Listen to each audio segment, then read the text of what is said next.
Hello aspirants, welcome to AKSIAS academy daily current affairs. So నిన్న ఇచ్చినటువంటి question, interlinking of waters మొట్టమొదటిసారి propose చేసింది ఎవరు? Sir Arthur cotton. ఈయన 19వ శతాబ్దంలో మొట్టమొదటిసారిగా ఈ అంశాన్ని ప్రపోజ్ చేశారు ఇండియాలో. అలాగే ఆనాటి ఆంధ్రప్రదేశ్ ఏదైతే ఉందో అప్పుడు మద్రాస్ స్టేట్, అక్కడ కావేరీ నది అలాగే కృష్ణా గోదావరి ఈ మూడింటిని కూడా కలపాలి అనే బంకింగ్ కెనాల్ అనేటటువంటి కాన్సెప్ట్ని కూడా చేసింది ఈయనే.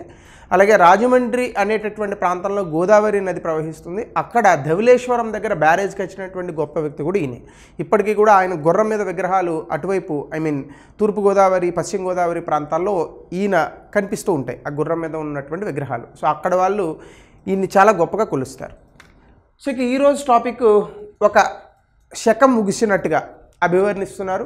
భారత రాజకీయాలలో రాజ్యసభ సీటు నుంచి మాత్రమే గెలిచి ప్రధానమంత్రిగా 10 సంవత్సరాలు ఉండి దేశంలో ఎన్నో కీలకమైనటువంటి బాధ్యతలు చేపట్టి ఫైనాన్స్ మినిస్టర్గా, అంతకుముందు ఇంకా అనేక మంత్రిత్వ శాఖల్లోని, చివరిగా ప్రైమ్ మినిస్టర్గా భారతదేశ జీడిపిని గుర్రంలాగా పరిగెత్తించినటువంటి వ్యక్తి. నోటి నుంచి మాట మాత్రం 2 ముక్కలే వస్తాయి, కానీ ఆయన చేసినటువంటి ఘనత మాత్రం ఈరోజు సాఫ్ట్వేర్ ఇండస్ట్రీలో స్థిరపడినటువంటి ప్రతి వ్యక్తి, ఇంజనీరింగ్ చదువుతున్నటువంటి ప్రతి విద్యార్థి, ఈరోజు ఇంటర్నెట్ యుగంలో బ్రతుకుతున్నటువంటి మనందరం కూడా డెఫినెట్గా ఈ యొక్క గొప్ప వ్యక్తి గురించి స్మరించుకోవడం అనేటటువంటిది చాలా గొప్ప విషయంగా భావించాలి. సో ఈయన అట్ ద ఏజ్ ఆఫ్ 92 ఈయన ఇటీవల కాలంలో 2 రోజుల క్రితమే మరణించడం జరిగింది.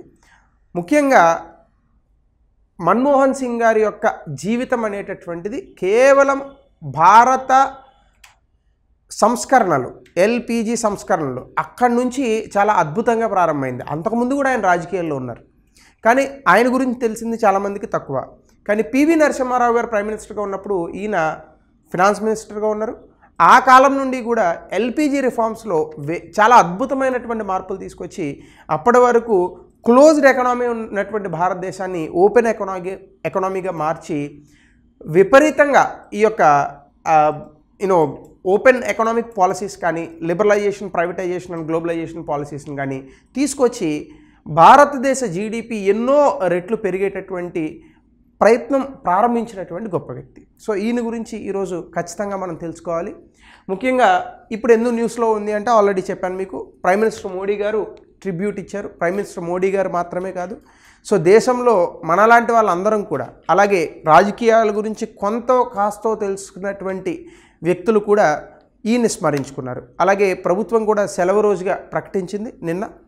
సో ఇంకొంచెం మనం లోపలికి వెళ్తే ఈయన ఎర్లీ లైఫ్ కనుక మనం చూస్తే, ఈయన 26 సెప్టెంబర్ 1932లో పంజాబ్, ఇప్పుడున్నటువంటి పాకిస్తాన్ ప్రాంతం ఘా అనేటటువంటి ప్రాంతంలో జన్మించారు. అయితే వీళ్ళ పూర్వీకులు ఈయన కేవలం 15 సంవత్సరాల వయసు ఉన్నటువంటి సమయంలో పాకిస్తాన్ ఇండియా విడిపోయినప్పుడు పాకిస్తాన్లో ఉండకుండా భారతదేశానికి చేరుకున్నటువంటి వ్యక్తుల్లో ఈయన కూడా ఒకరు. అంటే ఆయన చిన్నతనమే, ఆయన తాలూకా జీవితమే ఒక పోరాటంతో మొదలైంది.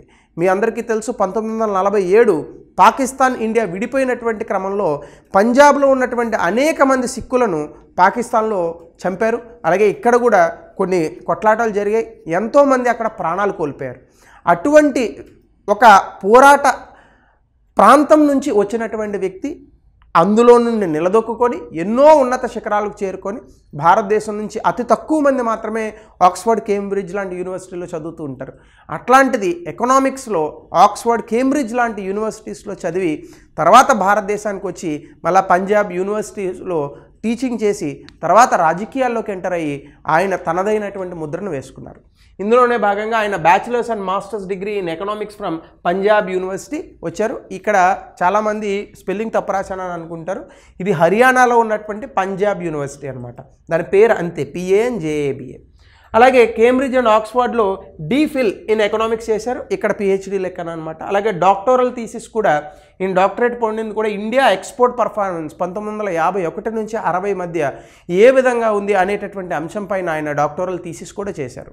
అలాగే కనుక మీరు చూస్తే ఆయన లిటరరీ కాంట్రిబ్యూషన్స్ కూడా ఉన్నాయి. India export trends and prospects for self sustain growth అనేటటువంటి పేరుతో భారత ఆర్థిక విధానాలు అలాగే భారత వాణిజ్యము దీనికి సంబంధించి ఆయన రాసినటువంటి ఒక థీసిస్ లేదా పుస్తకం చాలా ప్రాచుర్యం పొందిందట ఆనాటి కాలంలో.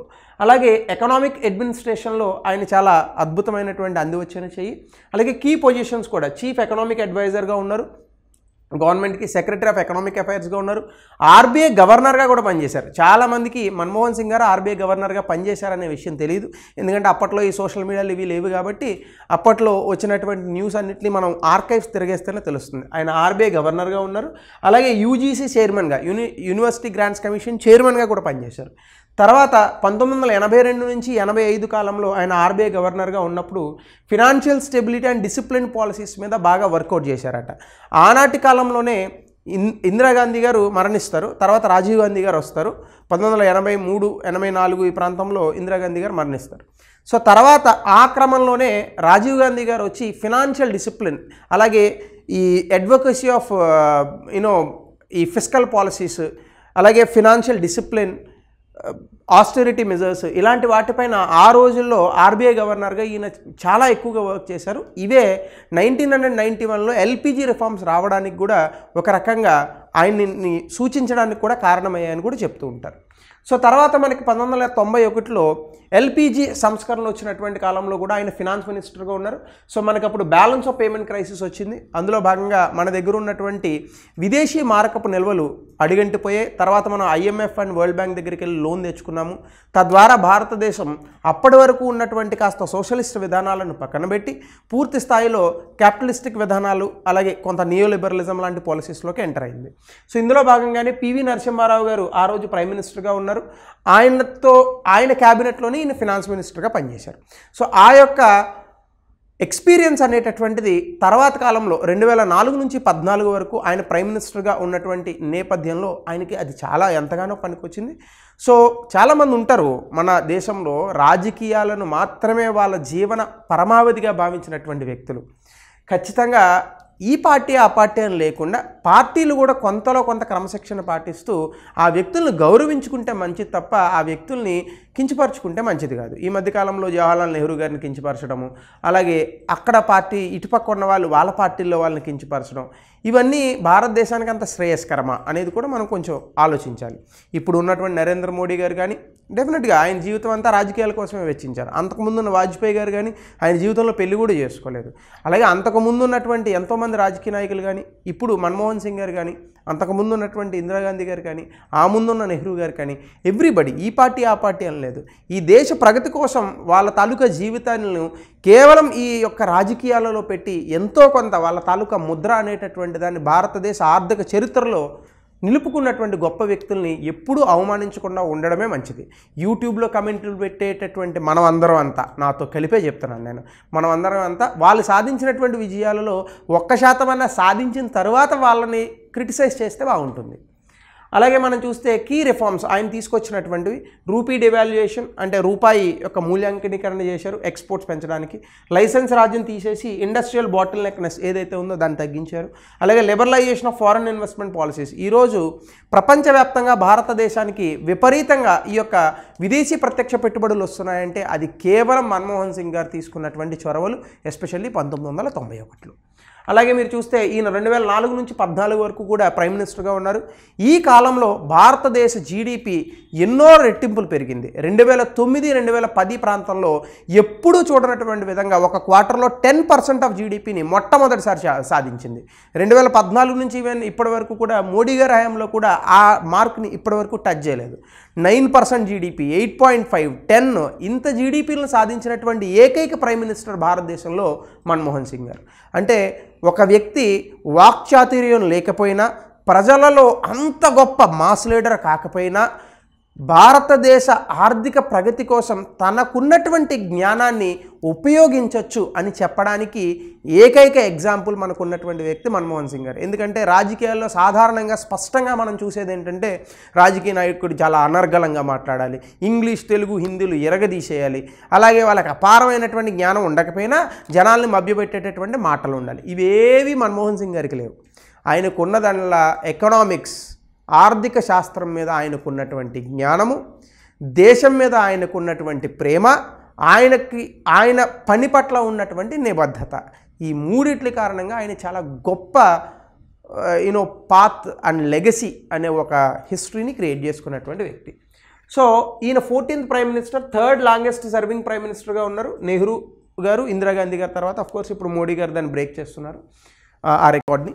ఎకనామిక్ గ్రోత్ 8 నుంచి 9% జీడిపి అనేటటువంటిది ఆయన ఫస్ట్ టర్మ్లో, సెకండ్ టర్మ్లో కూడా ఫాస్టెస్ట్ గ్రోయింగ్ మేజర్ ఎకనామీగా భారతదేశం అవతరించింది మొట్టమొదటిసారి 2007లో. ఈ మధ్య కాలంలోనే అది మనం కోల్పోయాం ఆఫ్టర్ కోవిడ్.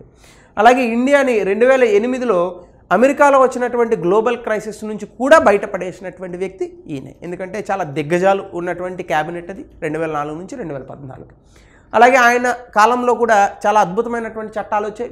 ముఖ్యంగా MNREGA, ఈ యొక్క దానికి ముందు పనికి ఆహార పథకం అని ఉండేది. ఇప్పుడు Mahatma Gandhi national rural employment guarantee act రూపంలో పని చేస్తే డబ్బులు ఇస్తారు. సో ఈ యొక్క పథకాన్ని, 100 రోజుల పని పథకాన్ని ప్రారంభించినటువంటి వ్యక్తి. ఈ పథకం ఎంత గొప్పదంటే 3 టర్ములు ఇప్పుడు బీజేపీ గెలిచింది నరేంద్ర మోడీ గారి నేతృత్వంలో.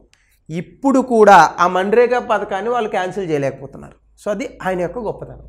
అలాగే 2005లో సమాచార హక్కు చట్టం వచ్చింది. 2005లో భారతదేశంలో ట్రాన్స్పరెన్సీ అండ్ అకౌంటబిలిటీని పెంచింది. అలాగే నేషనల్ రూరల్ హెల్త్ మిషన్ 2005లో కూడా హెల్త్ కేర్ని పెంచడానికి మనకి వచ్చింది. సో సెకండ్ టర్మ్ కనుక మనం చూస్తే రైట్ టు ఎడ్యుకేషన్ యాక్ట్ తీసుకొచ్చి ఎడ్యుకేషన్ అనేటటువంటి దాన్ని ఫండమెంటల్ రైట్ చేసినటువంటి వ్యక్తి.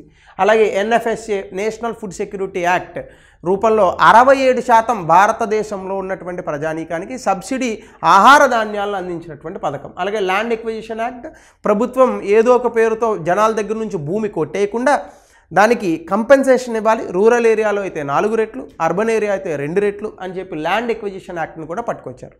ఫారెన్ పాలసీలో చాలామంది ఆయన్ని క్రిటిసైజ్ చేశారు డెఫినెట్గా, కానీ కొన్ని ఉన్నాయి అంశాలు. 2008లో అమెరికాతో జరిగినటువంటి సివిల్ న్యూక్లియర్ అగ్రిమెంట్ కూడా ఆయన హయాంలోనే వచ్చింది.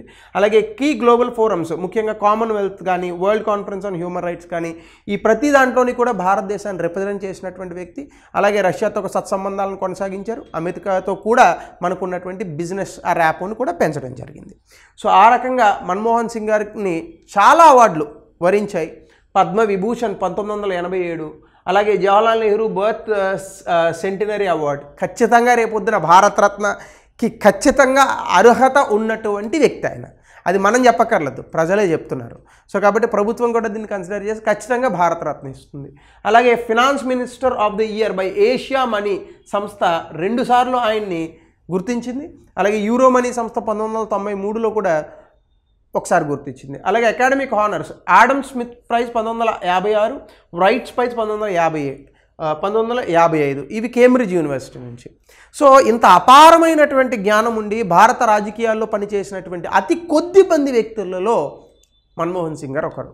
సో కాబట్టి అలాంటి గొప్ప వ్యక్తుల్ని స్ఫూర్తిగా తీసుకుంటూ భారతదేశం ఖచ్చితంగా ముందుకెళ్తుంది. మనందరం కూడా ఆయనకి ఘనమైనటువంటి నివాళులు అర్పించాలి. Because he lived A complete life for this country.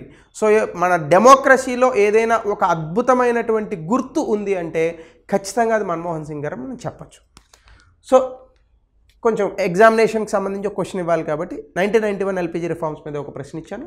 అలాగే భారతదేశంలో LPG సంస్కరణల యొక్క ముఖ్య లక్షణాలను చర్చించండి మన్మోహన్ సింగ్ గారిని గుర్తు చేసుకుంటాం. సో ఇది ఈరోజు టాపిక్. మరొక కొత్త టాపిక్తో మనం నెక్స్ట్ సెషన్లో కలుద్దాం. So thank you, have a nice day.